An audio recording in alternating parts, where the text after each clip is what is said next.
एक बड़ी खबर आ रही है रविंद्र, अपने दर्शकों को बता दें, कालका जी सीट से आतिशी की जीत, ये एक उलटफेर जैसा, क्योंकि पीछे चल रही थी बहुत बड़ी खबर इसी पर चर्चा चल रही थी कि क्या कालका जी सीट भी क्या आम आदमी पार्टी हार जाएगी। लेकिन बहुत बड़ी खबर आम आदमी पार्टी के लिए सबसे बड़ी राहत की खबर यह है कि उनकी वर्तमान मुख्यमंत्री आतिशी ने जीत दर्ज की है। अरविंद केजरीवाल हार चुके हैं, मनीष सिसोदिया हार चुके हैं, लेकिन कालका जी सीट से वर्तमान मुख्यमंत्री आतिशी ने जीत दर्ज कर ली है। तो इसे कहा जा सकता है कि आम आदमी पार्टी के लिए पहली राहत वाली खबर। और ये चुनाव वर्ल्ड कप के फाइनल से भी ज्यादा रोमांचक है प्रत्युष। यहाँ पर हर घड़ी जो है जिंदगी बदल रही है। रमेश बिदूड़ी आ रहे हैं, कितने वोटों से आ रहे हैं वो भी आपको बताएंगे। कांटे की टक्कर थी और ये सीट सबसे ज्यादा विवादों में थी, कालका जी सीट, जिसको लेकर के लगातार वीडियो वॉर चल रहा था कि यहां पर किसी को धमकाया जा रहा है, किसी को मारा पीटा जा रहा है, चुनाव मैनेज करने की कोशिश की जा रही है। काफी आरोप लगाए थे यहां पर आतिशी ने कि बीजेपी यहां पर खेल कर रही है। लेकिन बड़ी खबर यह आ रही है,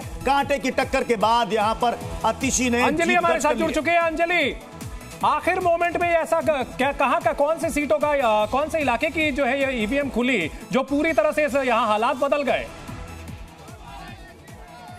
बिल्कुल, देखिए आखिरी के 2 चरणों में लीड जो है आतिशी ने काफी अच्छी बनाई और ये तमाम जो समर्थक अंदर मौजूद थे उनके साथ, जो उनके काउंटिंग एजेंट्स के बतौर उनके साथ अंदर गए थे, कितने वोट 4000 वोटों से मैडम जीती हैं। कौन कौन से जगह की, क्योंकि शुरू में तो पीछे चल रही थी, किन किन जगहों की ईवीएम जब खुले हैं तो आखिरी के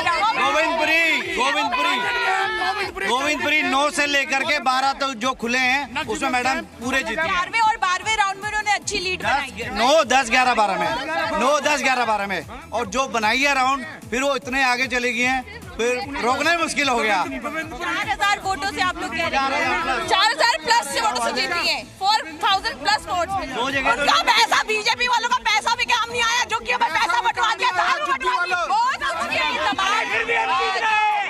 दिल्ली की मुख्यमंत्री है आतिशी, उनके साथ जो यहाँ पर उनके समर्थक काउंटिंग सेंटर के अंदर मौजूद हैं, वो जीत का जश्न मना रहे हैं। उनका कहना है कि 4000 से ज्यादा वोटों से आतिशी जीती है और कुछ ही बिल्कुल। इस वक्त की बड़ी खबर अपने दर्शकों को बता दे, अरविंद केजरीवाल हार गए, मनीष सिसोदिया हार गए, लेकिन कालका जी से आतिशी ने जीत दर्ज की है। रमेश बिदूड़ी को उन्होंने हराया। इस वक्त की बहुत बड़ी खबर आ रही है। हमारे साथ गेस्ट का पूरा पैनल मौजूद है। अकुश श्रीवास्तव जी, टॉप के 2 लीडर हार गए, आतिशी ने अपनी सीट बचा ली, क्या कहेंगे सर? देखिए, लोकतंत्र के लिए इससे सुखद संदेश कुछ नहीं हो सकता।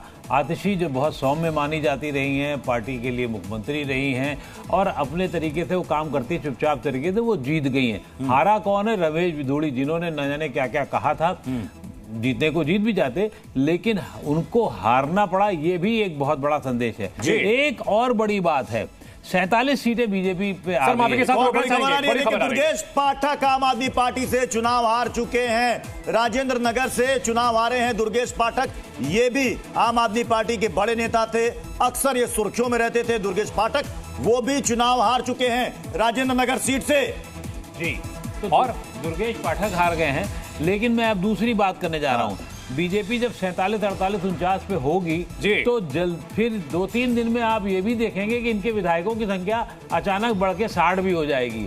कैसे होगी, क्या होगी? क्योंकि वो संकेत भी लगातार आम आदमी पार्टी से निकल के लोग इधर आ जाएंगे। देखिए, मतलब आप कह रहे हैं स्वाभाविक है, ये होगा, ये स्वाभाविक है, ये होगा, क्योंकि सत्ता की राजनीति में बड़ा अच्छा ठीक है। मैं मुकेश केजरीवाल जी आपसे सवाल ले लेता हूं, क्योंकि अब तक तो आम आदमी पार्टी यही कह रही है कि साहब कांग्रेस की मिली भगत से हम चुनाव हारे हैं। लेकिन मैं कालका जी सीट देख रहा हूं, यहां पर अलका लांबा ने 3000 के लगभग उन्होंने वोट पाया है, लेकिन फिर भी तो यहां पर जीत हो गई आम आदमी पार्टी की। देखिए, कांग्रेस का पूरा हक था और वो राष्ट्रीय पार्टी है और स्वाभाविक तौर पे उसे दिल्ली में अपनी जगह बनाने के लिए पूरा जोर लगाना ही चाहिए था। हालांकि मुझे लगता उतनी मजबूती से लड़ी नहीं। मैं इन नतीजों के बारे में, मेरा यह मानना है कि भाजपा की जीत से ज्यादा ये आम आदमी पार्टी के खिलाफ लोगों के गुस्से का वोट है।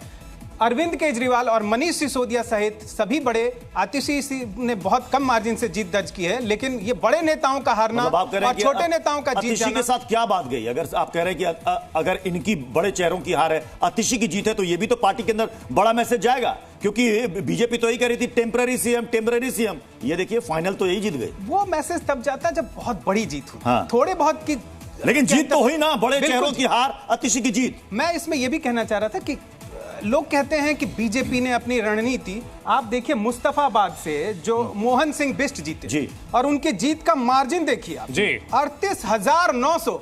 ये कौन है मोहन सिंह बिष्ट? ये मोहन सिंह बिष्ट वही नेता हैं जिनको भाजपा ने पहली लिस्ट में शामिल नहीं किया, दूसरी में शामिल नहीं किया, तीसरी में शामिल नहीं किया। इनकी सीट जिस पे 5 बार दिल्ली में आज की डेट में आपको मिलेगा नहीं कोई विधायक जिसने 4 बार भी जीता है। 5 प्रवेश वर्मा, देखिए प्रवेश वर्मा काउंटिंग सेंटर पहुंच चुके हैं। प्रवेश वर्मा से हमने बातचीत की, एक्सक्लूसिव बातचीत आप देख सकते हैं। उन्होंने कहा कि ये दिल्ली की जनता की जीत है, नई दिल्ली की जनता की जीत है। रवि त्रिपाठी, जी मीडिया, दिल्ली। बिल्कुल दिल्ली की जनता की जीत बताया है प्रवेश वर्मा जी ने। मुकेश जी आप अपनी बात पूरी करें, उसके बाद अरविंद मोहन सर और राकेश उपाध्याय जी हमारे साथ इस बड़ी खबर पर जुड़े हुए हैं। तो ये ऐसा नहीं है कि सारी चीजें, देखिए जीत के सभी पिता होते हैं, victory has many fathers and जो डिफीट है वो ऑर्फन होती है जी। तो देखिए आप, ऐसा नहीं है कि बीजेपी की सारी रणनीतियां ठीक है। मोहन सिंह बिष्ट ने जब खुल के बाइट दे दी कि मैं जीतूं या हारूं मैं चुनाव लड़ूंगा, तब उनको एकोमोडेट किया गया बगल की सीट से।